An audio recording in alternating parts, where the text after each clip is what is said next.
Okay, so what do you do with your frozen eggs?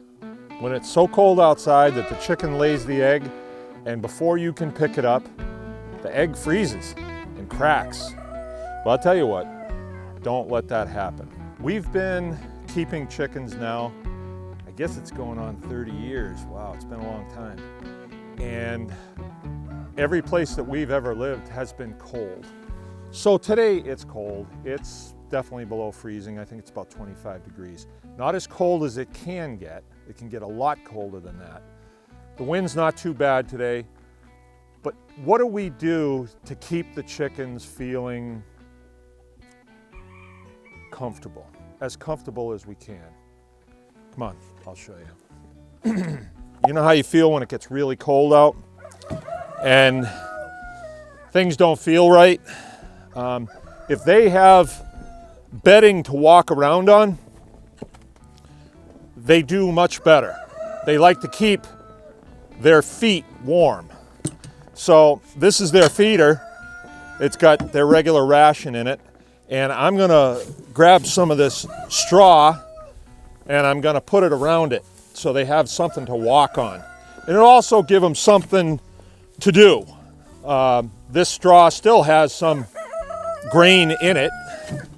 It's old, but they'll pick through it and they'll find something that they can eat.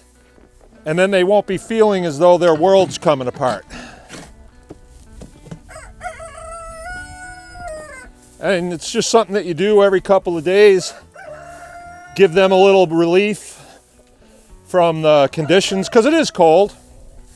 They definitely have a happier life in the summertime. There's no bugs this time of the year for them to eat, but this gives them a little bit of something to do. You can see I've just put this out, and all of a sudden now it's party time. They all want to come out and root around through it, where they were staying in the house because they're looking at all this white out here and saying, I don't want to go walk around in that. But as soon as I spread a little of this out, they're all piling out of there right now. This feeder, every time that I feed this, I'll move it out a little further from the house. And then I'll move this bedding so it makes a pathway for them to get to it. Because where they're eating is where they're going to manure. Right? So if I move it out, it disperses their manure out a little bit. And I want this whole area to have a nice, even coat of manure all over it, because I am going to cultivate this in the spring. So I want manure everywhere that I can get it. So let's talk about feeding in the wintertime. This is January, so this is when it's probably the most severe. We're at the end of January. What we want to do is we want to get a very high fat content feed to give them.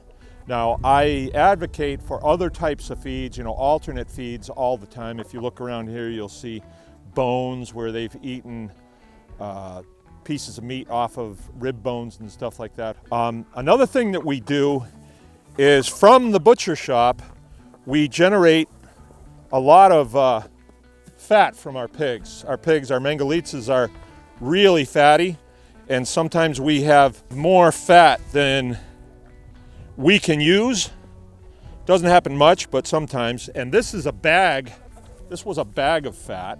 Put it out and about half of it's gone now. So they take what they need and they just leave the rest. But that is pure fat right there. And they'll just take it as they need it. It's sort of like free choice. In the wintertime, their egg production is gonna slow down. And that is because their bodies are conserving energy just for their survival.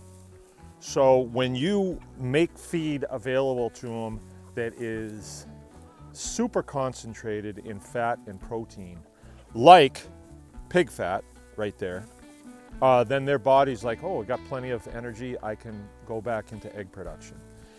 I don't think you're ever going to see the egg production that you will in the spring, but I'm still getting 25 eggs a day, because of the fat and the feed that we're giving them. So let's talk a little bit about keeping your chickens out of the weather. And I'm not saying keeping them warm. That's not really the goal. Keeping them out of the extreme weather. So this chicken house, there is a little bit of draft in here, but that's good. You don't want wind whistling through here because that's going to cool them off. But you do want a little bit of a draft going through so that all of their respiration doesn't create an environment here where you have a very moist environment. You want it to be a dry environment. Another thing is, when they're in all the time, they're going to be manuring on the floor in here, and they manure and urinate at the same time. So that's moisture too. And that is drying and it's going into the air. So you want a little bit of airflow in here, but not extreme, okay? Something that we've done in the past that we're not going to do again, I think is a huge mistake, is feeling as though we need to heat the chicken house. And people do that a lot of times with heat lamps. Not only is it an economic drain off of your homestead, it's also a serious safety concern. And the chickens don't need it. They have their winter coats on, and then their little furnaces turn up high when it's cold. They don't need the heat. They don't need it. Hey. Another factor that we want to consider, I don't want the floor in here to be covered with snow and frozen or an ice block. So what we do is every couple of days we'll add bedding to the floor in here, and the bedding absorbs a lot of the moisture from their manuring. For my bedding pack to stay healthy in here, what I need to do is I use a fork like this, and I'll just go through real quick and I'll just stir it up. And what that does is it gets oxygen into it, and there's all these small microbes in there that once they get a shot of oxygen, they say, hey, let's party, you know, let's get her going. And we're not going to get this to compost in here necessarily. I suppose I could if I piled it up, but we're going to keep it aerated so it stays healthy and it's ready to compost. So let's talk about watering in the winter time. It's completely different than the summertime, completely. In the summertime, my water is going to be outside because I want that moisture outside. I don't want to have to deal with it. In the wintertime, like I said, it's 10 degrees warmer in here than it is outside. So if I keep the water inside, they're going to have a longer span of hours during the day when they can come in and they can drink. And that's very important.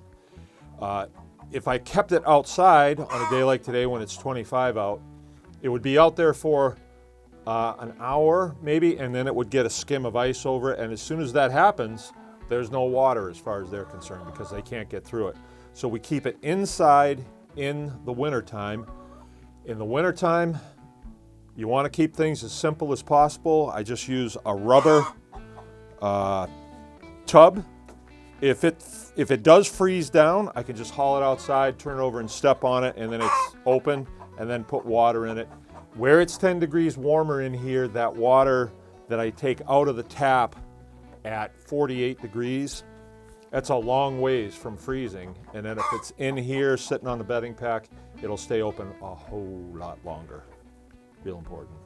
Okay, so that's how we keep chickens in the winter up here in the frozen north. If this interests you, you can go to our website, theanyonecanfarmexperience.com, get joined up with the Anyone Can Farm Tribe Plus, and you will find a lot of interesting information there, from discounts to how to build a lot of the infrastructure that we have here. Also, there's consulting with me if you're interested in that, and much, much more. So this is Mark from Baker's Green Acres. Remember, anyone can farm.